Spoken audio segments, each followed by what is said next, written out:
Huddled behind the wheel of a streamlined juggernaut, the most skillful speed pilot faces death a dozen times a day for the privilege of following the needle around a tachometer dial in this try-hard, die-hard test of man and machine. In Africa, the smell of benzol and smoking rubber proclaims the start of the great Tripoli race. Fastest of all road races, Tripoli is one of the most spectacular events on the international sports calendar. The surging power of the supercharged engines gives wings to their wheels.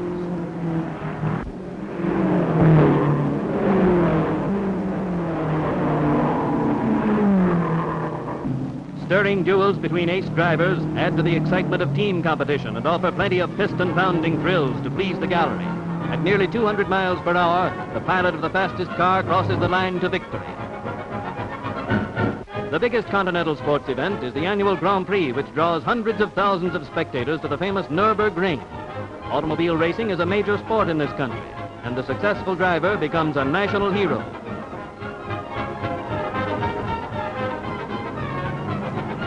On this fast and tortuous course, which winds for 14 miles through the magnificent scenery of the Eiffel Forest, there are hazards to test the courage of the most masterful drivers.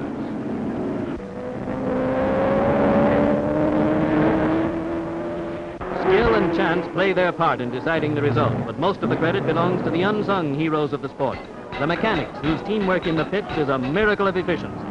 Perfect coordination between driver and pit crew means valuable time saved when every second counts. These streamlined speed wagons weigh only half as much as an ordinary passenger car, but their engines have 400 to 500 horsepower with sound effects in proportion. And once in a while, the cameraman gets a chance for a real close-up.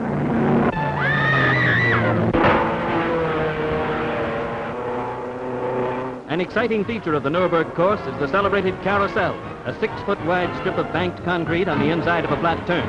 Here's the proper driving technique.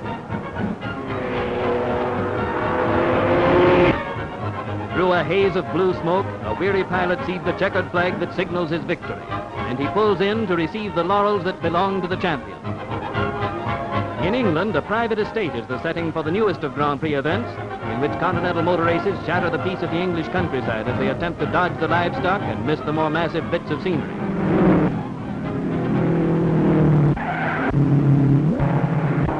A bump strategically placed on the 100-mile-per-hour straightaway makes all 4 wheels leave the ground. This exciting sport is the sort of racing familiar to European speed fans. But in America, road racing is practically unknown, while track racing is becoming one of our most popular sports.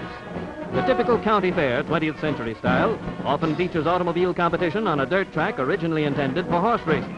In addition, there are many courses designed specifically for race cars. To these tracks come some of the most daring speed merchants in the world, for dirt track racing is definitely a business proposition. Stripped down to bare essentials to reduce weight, dirt track cars have no starter, so they must be towed to get the engine going. After that, all the driver has to do is stay on the track and try to keep his car out in front to the finish.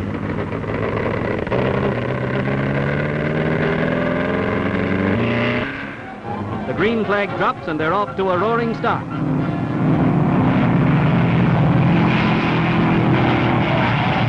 On the fastest circular mile track in the world, experienced stars of the speedway fight it out on even terms with youngsters in their first season of competition. With throttles hard down to the floor, they barrel around the bends at nearly 100 miles per hour. And the faster cars soon begin to pull away from the field.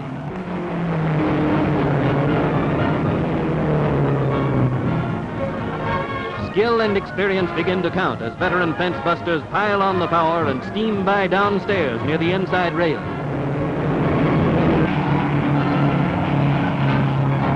As the end of the race draws near, every driver is fighting to finish in the money, and the traffic is terrific. Cars of all types, from converted stock jobs to the latest racing specials, take part in dirt track competition, but it's usually a high-powered speedster like this $10,000 chariot that crosses the finish line first.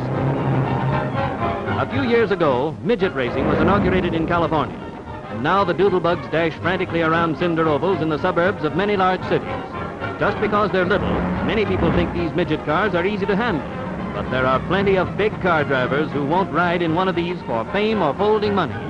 Powered with outboard motors or small racing engines, they are fast and hot and a handful for any driver to manage. Many of America's best big car pilots spend most of their time in these rocket-riding roller skates.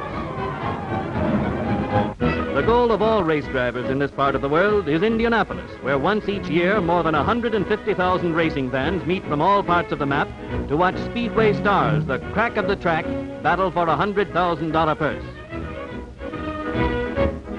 Before the race, drivers and their crews gather for a word of encouragement from Eddie Rickenbacker, famous war ace who heads the track management.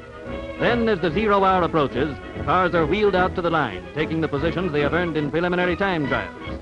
In these few tense moments, all the hopes and fears of drivers, mechanics, and car owners build to a nerve-cracking climax of anxiety. In the pagoda, timers and scorers are ready, and the racers pull away from the line for the beginning of the paced lap, which precedes the official start. Slowly they pick up speed, following the pace set by a passenger car driven by officials of the American Automobile Association. Crowds in the stands and infield hear a thunderous roar as the cars complete the 2.5 miles of the paced lap and approach the starting line in perfect formation. The green flag drops and they're off. 200 long laps lie ahead as they whirl around the banked turns in the first circuit of the immense track. Before this lap is completed, the cars have already begun to string out, with the leaders setting a cylinder-cracking pace. Better than 100 miles an hour on the turns and as much as 140 on the long straightaways brings the average up to almost 2 miles a minute. Each car goes to the pits for refueling and tire changes during the 4-hour grind. In a race like this, the sleek European road racing cars would be completely outclassed, for only especially designed cars can stand the sustained high speeds of Indianapolis.